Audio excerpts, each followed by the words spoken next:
ಬಸವ ಕಲ್ಯಾಣಕ್ಕೆ ಜೂನ್ 28ರಂದು ಆಗಮಿಸುತ್ತಿರುವ ಕನ್ನೇರಿ ಸ್ವಾಮೀಜಿ ಅವರು ಆಗಮಿಸುತ್ತಿರುವ ಹಿನ್ನೆಲೆಯಲ್ಲಿ ಬಸವವಾದಿ ಪ್ರಮುಖರು ಆಕ್ರೋಶ ಹೊರಹಾಕಿದ್ದು, ಕಲ್ಯಾಣ ನಾಡಿಗೆ ಕಾಯಕದ ಹೆಸರು ಹೇಳಿಕೊಂಡು ಬರುತ್ತಿರುವವರನ್ನ ನಾವು ವಿರೋಧಿಸುತ್ತೇವೆ. ಬಸವವಾದಿ ಶರಣ ಹಿಂದೂ ಸಮಾವೇಶ ಕಾರ್ಯಕ್ರಮಕ್ಕೆ ನಮ್ಮ ಆಕ್ಷೇಪಣೆ ಇದೆ ಎಂದು ಆರ್.ಕೆ. ಶೆಟ್ಕರ್ ಅವರು ತಿಳಿಸಿದ್ದಾರೆ. ಇಂದು ನಗರದ ಪತ್ರಿಕಾ ಭವನದಲ್ಲಿ ನಡೆದ ಸುದ್ದಿಗೋಷ್ಠಿಯಲ್ಲಿ ಮಾತನಾಡಿದ ಅವರು, ಕಾಡಸಿದ್ದೇಶ್ವರ ಬಗ್ಗೆ ಬಸವವಾದಿ ಶರಣರಿಂದ ಆಕ್ಷೇಪ ಇದೆ. ಅದೃಷ್ಟ ಕಾಡಸಿದ್ದೇಶ್ವರ ಕನ್ನೇರಿ ಸ್ವಾಮಿಗಳು ಬಸವವಾದಿ ಶರಣರನ್ನ ಟೀಕೆ ಮಾಡಿದ್ದಾರೆ. ಅವರು ಬಸವ ಕಲ್ಯಾಣ ತಾಲೂಕಿಗೆ ಆಗಮಿಸುತ್ತಿದ್ದು, ಅವರಿಗೆ ಕಲಬುರಗಿಯ ಹೈಕೋರ್ಟ್ ಅವರ ಮಾತನಾಡಿದಂತೆ ಭಾಷಣ ಮಾಡದಂತೆ ಆದೇಶ ನೀಡಿದೆ. ಆದರೆ ನಮ್ಮ ಬೇಡಿಕೆ ಇರುವುದು ಕನ್ನೇರಿ ಸ್ವಾಮೀಜಿ ಕಲ್ಯಾಣಕ್ಕೆ ಕಾಲಿಡಬಾರದು ಎಂದು ತಿಳಿಸಿದರು. ಈ ಹಿನ್ನೆಲೆಯಲ್ಲಿ ಜೂನ್ 28ರಂದು ಪ್ರತಿಭಟನಾ ಸಭೆಯನ್ನು ಬಸವ ಕಲ್ಯಾಣದಲ್ಲಿ ಆಯೋಜನೆ ಮಾಡಲಾಗಿದೆ ಎಂದು ತಿಳಿಸಿದರು. Bureau report, RJ32 Kannada news, Kalaburagi. ಕುರಿತು ಇವತ್ತು ಪತ್ರಿಕಾಗೋಷ್ಠಿಯಲ್ಲಿ ತಮ್ಮೆಲ್ಲರಿಗೆ ವಿವರಣೆಯನ್ನು ಕೊಡಲಾಗ್ತಾ ಇದೆ. ಬಸವ ಕಲ್ಯಾಣ ಬಸವಾದಿ ಪ್ರಮುಖರ ಕ್ರಾಂತಿಯ ಭೂಮಿ, ಲಿಂಗಾಯತರ ಧರ್ಮಕ್ಷೇತ್ರ. 12ನೇ ಶತಮಾನದಲ್ಲಿ ಬಸವಣ್ಣನವರು ಬಸವಾದಿ ಶರಣರು ಮಾಡಿರ್ತಕ್ಕಂಥ ಇಡೀ ಜಗತ್ತಿಗೆ ಲೇಸನ್ನೇ ಬಯಸಿರ್ತಕ್ಕಂಥ, ಸಕಲ ಜೀವಾತ್ಮರಿಗೆ ತತ್ವ ಸಮಾನತೆಯನ್ನು ಸಾರಿರ್ತಕ್ಕಂಥ ತತ್ವವನ್ನು ಅಳವಡಿಸಿಕೊಂಡಿರ್ತಕ್ಕಂಥ ಒಂದು ಕ್ರಾಂತಿ ಭೂಮಿ, ಪುಣ್ಯಭೂಮಿ ಬಸವ ಕಲ್ಯಾಣ. ಲಿಂಗಾಯತರ ಪವಿತ್ರವಾಗಿರ್ತಕ್ಕಂಥ ಭೂಮಿ ಅಂದರೆ ಬಸವ ಕಲ್ಯಾಣ. ಈ ಬಸವ ಕಲ್ಯಾಣದಲ್ಲಿ ನಾಳೆ ಬರ್ತಕ್ಕಂಥ 28ನೇ ತಾರೀಕು ರವಿವಾರ ಬಸವಾದಿ ಶರಣರ ಹಿಂದೂ ಸಮಾವೇಶವನ್ನು, ಆ ಕಾರ್ಯಕ್ರಮವನ್ನು ಆಯೋಜಿಸಲಾಗಿದ್ದು, ಅಲ್ಲಿನ ಆಡಳಿತ ಬಸವ ಕಲ್ಯಾಣದ ತಹಸೀಲ್ದಾರರವರು ಅದನ್ನು ಅಲ್ಲಿ ಕಾನೂನಿನ ದೃಷ್ಟಿಯಿಂದ ಅದನ್ನು ತಡೆ ಹಿಡಿಯಲಾಗಿತ್ತು. ಅಂದರೆ ಅವರಿಗೆ ಪರ್ಮಿಷನನ್ನು ಕೊಟ್ಟಿರಲಿಲ್ಲ. ಅದನ್ನು ಆ ಆಕ್ಷೇಪಣೆಯನ್ನು ಹೈಕೋರ್ಟ್ನಲ್ಲಿ ಮನವಿಯನ್ನು ಸಲ್ಲಿಸಿದರು. ಆ ಮನವಿಗೆ ಆ ಕಾರ್ಯಕ್ರಮದಲ್ಲಿ ಭಾಗವಹಿಸ್ತಿರ್ತಕ್ಕಂಥ, ಈಗಾಗಲೇ ತಮ್ಮೆಲ್ಲರಿಗೆ ಮಾಹಿತಿ ಇರುವಂತೆ, ಕೊಲ್ಲಾಪುರದ ಅದೃಶ್ಯ ಕಾಡಸಿದ್ದೇಶ್ವರ ಸ್ವಾಮಿಗಳ ಬಗ್ಗೆ ನಮ್ಮೆಲ್ಲರಿಗೆ, ಬಸವ ಅನುಯಾಯಿಗಳಿಗೆ, ಬಸವಪರ ಸಂಘಟನೆಗಳ ಮುಖಂಡರಿಗೆ ಅವ್ರ ಬಗ್ಗೆ ತುಂಬ ಅಪೇಕ್ಷಣೆ ಇದೆ, ಆಕ್ಷೇಪಣೆ ಇದೆ. ಯಾಕಂದರೆ ತಮ್ಮೆಲ್ಲರಿಗೆ ಮಾಹಿತಿ ಇರುವಂತೆ ಇಡೀ ಕರ್ನಾಟಕದಲ್ಲಿ ಕಳೆದ ವರ್ಷ ಸೆಪ್ಟೆಂಬರ್ ತಿಂಗಳಲ್ಲಿ 30 ಜಿಲ್ಲೆಗಳಲ್ಲಿ ಬಸವ ಸಂಸ್ಕೃತಿ ಅಭಿಯಾನವನ್ನು ಮಾಡಿರ್ತಕ್ಕಂಥದ್ದು. ಕೊನೆಯದಾಗಿ ಸಮಾರಂಭವನ್ನು ಬೆಂಗಳೂರಿನ ಅರಮನೆ ಮೈದಾನದಲ್ಲಿ ಸುಮಾರು 3 ಲಕ್ಷ ಜನ ಸೇರಿರ್ತಕ್ಕಂಥ ಅತ್ಯಂತ ಯಶಸ್ವಿಯಾಗಿರ್ತಕ್ಕಂಥ ಒಂದು ಕಾರ್ಯಕ್ರಮವನ್ನು ನಡೆಯಿತು. ಅದರಲ್ಲಿ ಜೊತೆಗೆ ಆಗಿನ ಮುಖ್ಯಮಂತ್ರಿಗಳಾಗಿರ್ತಕ್ಕಂಥ ಸಿದ್ದರಾಮಯ್ಯನವರು ಕೂಡ ಪಾಲ್ಗೊಂಡಿದ್ದರು. ಅದನ್ನು ಸಹಿಸದೆ ಈ ಅದೃಶ್ಯ ಕಾಡಸಿದ್ದೇಶ್ವರ ಕನ್ನೇರಿ ಸ್ವಾಮಿಗಳು, ಬಸವ ತಾಲಿಬಾನಿಗಳು ಅನೇಕ ಅವಾಚ್ಯ ಶಬ್ದಗಳನ್ನು ನಮ್ಮ ಲಿಂಗಾಯತ ಮಠಾಧಿಪತಿಗಳಿಗೆ, ಬಸವ ಅನುಯಾಯಿಗಳಿಗೆ ಟೀಕಿಸಿರ್ತಕ್ಕಂಥದ್ದು ತಮ್ಮ ಮಾಹಿತಿಗಿದೆ. ಮತ್ತು ಅದನ್ನು ಆಕ್ಷೇಪಣೆಯನ್ನು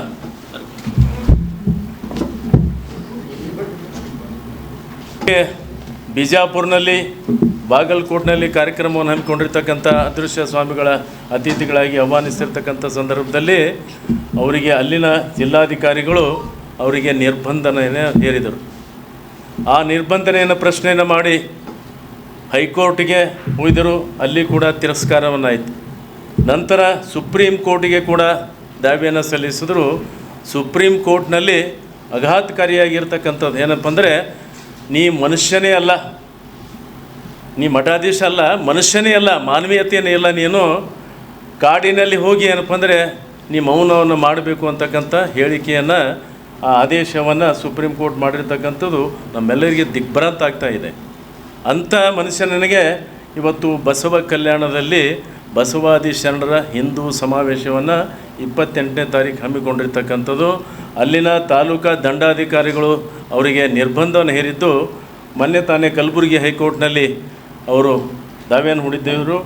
ಕಲಬುರಗಿ ಹೈಕೋರ್ಟ್ ಅವರಿಗೆ ಸಂಪೂರ್ಣವಾಗಿರ್ತಕ್ಕಂಥ ವಾಕ್ ಸ್ವಾತಂತ್ರ್ಯವನ್ನು, ಅಂದರೆ ಬಾಯಿಗೆ ಕೀಲಿಯನ್ನು ಹಾಕಿದ್ದಾರೆ. ಅವರಿಗೆ ನಿರ್ಬಂಧನವನ್ನು, ಯಾವುದೇ ಮಾತನಾಡತಕ್ಕಂಥದ್ದಿಲ್ಲ, ವೇದಿಕೆ ಮೇಲೆ ಕೂಡ ಮಾತನಾಡತಕ್ಕಂಥದ್ದಿಲ್ಲ, ಅವರು ಬರೆದು ಕೊಟ್ಟಿರ್ತಕ್ಕಂಥದ್ದು ಇನ್ನೊಬ್ಬರಿಗೆ ಹೇಳ್ತಕ್ಕಂಥದ್ದಲ್ಲ, ಕೇವಲ ಭಾಗವಹಿಸಲಿಕ್ಕೆ ಮಾತ್ರ ಏನಪ್ಪ ಅಂದರೆ ಹೈಕೋರ್ಟ್ ಅವಕಾಶವನ್ನು ಕೊಟ್ಟಿರ್ತಕ್ಕಂಥದ್ದು ಆದೇಶವನ್ನು ತಮ್ಮ ಗಮನಕ್ಕಿದೆ. ಆದರೆ ನಮ್ಮ ಬೇಡಿಕೆ ಕನೇರಿ ಸ್ವಾಮಿಗಳಿಗೆ ಪ್ರವೇಶವನ್ನು ನಿರ್ಬಂಧವನ್ನು ಮಾಡಬೇಕು, ಬಸವ ಕಲ್ಯಾಣದಲ್ಲಿ ಕಾಲು ಇಡಬಾರ್ದು ಅಂತಕ್ಕಂಥ ಬೇಡಿಕೆಯನ್ನು ಇಟ್ಕೊಂಡಿದ್ದೇವೆ. ಜೊತೆಗೆ ಬಸವ ಸಿದ್ಧಾಂತಕ್ಕೆ ಕೊಡಲಿ ಪೆಟ್ಟು ಹಾಕ್ತಕ್ಕಂಥ ಕಾರ್ಯಕ್ರಮವನ್ನು ಇವತ್ತು ಹಿಂದುತ್ವವನ್ನು ಬಸವಾದಿ ಶರಣರು ಕೊಟ್ಟಿರ್ತಕ್ಕಂಥ ಜಗತ್ತಿಗೆ, ವಿಶ್ವಕ್ಕೆ, ಪ್ರಪಂಚಕ್ಕೆ ಲೇಸನ್ನೇ ಬಯಸ್ತಕ್ಕಂಥ, ಸಕಲ ಜೀವಾತ್ಮರಿಗೆ ಲೇಸನ್ನೇ ಬಯಸ್ತಕ್ಕಂಥ ತತ್ವಗಳನ್ನು ಕೊಟ್ಟಿರ್ತಕ್ಕಂಥದ್ದು. ಆದರೆ ಇವತ್ತು ಹಿಂದೂ ವರ್ಣಾಶ್ರಮವನ್ನು ಬಿತ್ತಿರ್ತಕ್ಕಂಥದ್ದು, ಲ್ಯಾಡರ್ ಟೈಪ್ ಆಫ್ ಸೊಸೈಟಿ ಅಂತಾರೆ. ಆದರೆ ಬಸವಣ್ಣವ್ರು ಕೊಟ್ಟಿರ್ತಕ್ಕಂಥದ್ದು ಸಮಾನತೆಯ ಧರ್ಮ. ಅದನ್ನು ಇವತ್ತು ಇವೆರಡರಲ್ಲಿ ತುಳುಕು ಹಾಕಿ ಯಾವ 12ನೇ ಶತಮಾನದಲ್ಲಿ ಕಲ್ಯಾಣ ಕ್ರಾಂತಿಗೆ ವಚನ ಸಾಹಿತ್ಯವನ್ನು ಸುಟ್ಟು ಹಾಕಿ ಶರಣರನ್ನು ಮಾರಣ ಹೋಮ ಮಾಡಿರ್ತಕ್ಕಂಥ ಈ ಹಿಂದುತ್ವವಾದಿಗಳು, ಮನೋವಾದಿಗಳು ಮತ್ತೆ ಪುನಃ 21ನೇ ಶತಮಾನದಲ್ಲಿ ಅದನ್ನು ಬಸವಾದಿ ಶರಣರ ವಚನ ಸಾಹಿತ್ಯವನ್ನು ನಿರ್ನಾಮ ಮಾಡಬೇಕು ಅಂತಕ್ಕಂಥ ಅದರಲ್ಲಿ ಅವರ ಸನ್ನಿಹಿತ ಮಾಡ್ತಾ ಇದ್ದಾರೆ, ಅದು ಸಂಚಲನ ಮಾಡ್ತಾ ಇದ್ದಾರೆ. ಅದರ ಕಾರಣವಾಗಿ ಇವತ್ತು ಬಸವಾದಿ ಶರಣರು ಹಿಂದೂ ಸಮಾವೇಶ ಅಂತಕ್ಕಂಥ ಸೋಗಿನೊಂದಿಗೆ ಮುಖವಾಡವನ್ನು ಹಾಕ್ಕೊಂಡು ಕಾರ್ಯಕ್ರಮವನ್ನು ಮಾಡಲಿಕ್ಕೆ ಸಿದ್ಧತೆಯನ್ನು ಮಾಡಿಕೊಂಡಿದ್ದಾರೆ.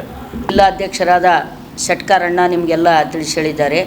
ವಿಶೇಷವಾಗಿ ಹೇಳಲಿಕ್ಕೆ ಏನೂ ಇಲ್ಲ, ನಿಮ್ಮೆಲ್ಲರಿಗೆ ವಿದಿತವಾಗಿರ್ತಕ್ಕಂಥ ಸಂಗತಿಯೇ. ಅವರು ಹಿಂದೂ ಸಮಾವೇಶ ಮಾಡ್ಕೊಂಡು ಹೋಗಲಿ. ಇಲ್ಲಿವರೆಗೆ ಸಂಘ ಪರಿವಾರದವರು, ವಿಶ್ವ ಹಿಂದೂ ಪರಿಷತ್ ಅವರ ಅನೇಕ ಸಂಘಟನೆಗಳಿವೆ, ನಾಮಿ ಬೇನಾಮಿ ಎಲ್ಲ ಸಂಘಟನೆಗಳಿವೆ, ಆರ್ ಎಸ್ ಎಸ್ ಸಂಚಾಲಿತ ಸಂಘಟನೆಗಳು. ಹಿಂದೂ ಸಮಾವೇಶ ಅಂತ ಮಾಡ್ಕೊಂಡು ಹೋಗ್ತಿದ್ರು. ಇತ್ತೀಚೆಗೆ ಮಾತ್ರ ಅವರಿಗೆ ಬಸವಾದಿ ಶರಣರು ಕಾಡ್ತಾ ಇದ್ದಾರೆ. ಇತ್ತೀಚಿನ ಯಾವತ್ತೂ ಕರ್ನಾಟಕದಲ್ಲಿ ಲಿಂಗಾಯತಕ್ಕೆ ಸ್ವತಂತ್ರ ಧರ್ಮದ ಮಾನ್ಯತೆ ಕೊಡಬೇಕನ್ನುವಂಥ ಹೋರಾಟ ಪ್ರಾರಂಭ ಆಯಿತು, ಅವತ್ತು ಅವರ ತಂತ್ರಗಾರಿಕೆ ಬದಲಾಯಿತು. ಅವ್ರ ತಂತ್ರಗಾರಿಕೆ ಏನಾಯಿತು ಅಂದರೆ, ಹಿಂದೂ ಜೊತೆಗೆ ಬಸವಾದಿ ಶಿವಶರಣ ಹಿಂದೂ ಸಮಾವೇಶ ಅಂತ ಪ್ರಾರಂಭ ಮಾಡಿದ್ರು.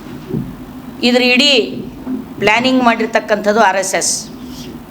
ಬೆಳಗಾವಿಯಲ್ಲಿ ಆಗಿರ್ತಕ್ಕಂಥ ಒಂದು ಸಭೆಯಲ್ಲಿ ಚಕ್ರವರ್ತಿ ಸೂಲಿ ಬೆಲೆ ಇದರ ನೀಲನಕ್ಷೆ ತಯಾರು ಮಾಡಿಕೊಟ್ಟಿದ್ದಾನೆ. ಅದರ ಅಂಗವಾಗಿಯೇ ಇವರು ಎಲ್ಲ ಜಿಲ್ಲೆಯಲ್ಲಿ ಈ ರೀತಿಯಾಗಿರ್ತಕ್ಕಂಥ ಕುಚೇಷ್ಟೆಗಳನ್ನು ಮಾಡ್ತಾ ಬರ್ತಾ ಇದ್ದಾರೆ. ಅವರು ಹಿಂದೂ ಸಮಾವೇಶ ಮಾಡ್ಕೊಂಡು ಹೋಗಲಿ, ಮೊದಲು ಮಾಡ್ತಿದ್ರು. ಈ ದೇಶದ ಸಂವಿಧಾನ ಎಲ್ಲರಿಗೆ ಸ್ವಾತಂತ್ರ್ಯ ಕೊಟ್ಟಿದೆ, ವಿಚಾರ ಸ್ವಾತಂತ್ರ್ಯ ಕೊಟ್ಟಿದೆ, ಅಭಿವ್ಯಕ್ತಿ ಸ್ವಾತಂತ್ರ್ಯ ಕೊಟ್ಟಿದೆ, ಸಂಘಟನೆ ಮಾಡುವ ಸ್ವಾತಂತ್ರ್ಯ ಕೊಟ್ಟಿದೆ. ಅದೆಲ್ಲವೂ ಮಾಡಲಿ, ನಮ್ಮದೇನು ತೊಂದರೆ ಇಲ್ಲ. ಬಸವಾದಿ ಶರಣರ ಸಮಾವೇಶ ಮಾಡ್ತಿದ್ರೆ ಮಾಡಲಿ. ಬಸವಾದಿ ಶರಣರನ್ನು ಜಗತ್ತಿನ ಯಾರು ಬೇಕಾದರೂ ಕೂಡ ಆ ತತ್ವಗಳನ್ನು ನಂಬಿ ಫಾಲೋ ಮಾಡಿ ಅವ್ರನ್ನ ಕುರಿತು ಏನೆಲ್ಲ ವಿಚಾರ ಸಂಕಿರಣ, ಗೋಷ್ಠಿ ಇತ್ಯಾದಿಗಳನ್ನ ಮಾಡಬಹುದು. ಅದಕ್ಕೂ ಕೂಡ ನಮ್ಮ ತಕರಾರಿಲ್ಲ. ಬಸವಾದಿ ಶರಣ ಹಿಂದೂ ಅನ್ನುವಂಥದ್ದು ಇದೆಯಲ್ಲ, ಕತ್ತಲೆ ಬೆಳಕು ಎರಡನ್ನು ಸೇರಿಸ್ತೀನಿ ಅಂತ ಹೇಳ್ತಕ್ಕಂಥ ಅಪಹಾಸ್ಯ ಅದು. ಕತ್ತಲೆ ಎಲ್ಲಿ ಇರ್ತದೆಯೋ ಅಲ್ಲಿ ಬೆಳಕಿಲ್ಲಾರ್ದಕ್ಕೆ ಕತ್ತಲೆ ಇರ್ತದೆ, ಬೆಳಕು ಬಂತು ಅಂದ್ರೆ ಕತ್ತಲೆ ಓಡೋಗ್ತದೆ. ಕತ್ಲೆ ಕೂತು ಬೆಳಕು ಬೆಳಕು ಬೆಳಕು ಅಂತ ಹೇಳೋಂಥ ಮೂರ್ಖರು ಇವರೆಲ್ಲ. ಕುಂತಾರೆ ಕತ್ಲೆಯಾಗ, ಜಪ ಮಾಡ್ತಾರೆ ಬೆಳಕಿಂದು. ಜಪ ಮಾಡಿದ್ರೆ ಕತ್ತಲೆ ಓಡ್ಲಿಕ್ಕೆ ಸಾಧ್ಯನಾ? ಕತ್ತಲೆ ಓಡಬೇಕಂದ್ರೆ ಬೆಳಕೇ ಬರಬೇಕು. ಬೆಳಕಂದರೆ ಬಸವಾದಿ ಶರಣರ ಹೆಸರು ಬಳಸ್ಕೊಳ್ಳೋದಲ್ಲ, ಬಸವಾದಿ ಶರಣರ ತತ್ವ ಅನುಸರಿಸ್ಬೇಕು. ಬಸವಾದಿ ಶರಣರ ತತ್ವ ಅಂದರೆ ಸನಾತನ ಧರ್ಮವನ್ನು ಹಿಂದಾಕಬೇಕು, ಚಾತುರ್ವರ್ಣ ವ್ಯವಸ್ಥೆಯನ್ನು ಧಿಕ್ಕರಿಸ್ಬೇಕು, ಲಿಂಗ ಭೇದವನ್ನು ನಿರಾಕರಿಸಬೇಕು, ದುಡಿಯುವ ಜನರಿಗೂ ಕೂಡ ಎಲ್ಲ ದೇವಸ್ಥಾನಗಳಲ್ಲಿ ಪ್ರವೇಶ ಕೊಡಲಿಕ್ಕೆ, ಸಮಾನವಾದ ಗೌರವ ಕೊಡಲಿಕ್ಕೆ, ಇವರ ಸನಾತನ ಮಠಗಳಿಗೆ ಯಾವತ್ತಾದರೂ ಒಬ್ಬ ದಲಿತ ಹಿಂದುಳಿದ ವ್ಯಕ್ತಿಯನ್ನು ಮಠಾಧೀಶನನ್ನಾಗಿ, ಗುರುಗಳನ್ನಾಗಿ ಮಾಡ್ಲಿಕ್ಕೆ ಸಾಧ್ಯ ಇದೆಯಾ? ಇಲ್ಲಲ್ಲ. ಹಾಗಾದರೆ ನಿಮ್ಮ ಚಾತುರ್ವರ್ಣ ವ್ಯವಸ್ಥೆ ನಿಮ್ಮ ಜೊತೆಗಿರಲಿ. ಚಾತುರ್ವರ್ಣ ಧಿಕ್ಕರಿಸಿದ ಶರಣರ ಜೊತೆಗೆ ನಿಮಗೇನು ಕೆಲಸ? ಏನು ಕೆಲಸ ಇಲ್ಲ. ಶರಣರನ್ನು ನಂಬಿ ಶರಣ ತತ್ವವನ್ನು ಫಾಲೋ ಮಾಡ್ತಿರ್ತಕ್ಕಂಥ ಜನರನ್ನು ದಿಕ್ಕು ತಪ್ಪಿಸುವ ಹುನ್ನಾರ.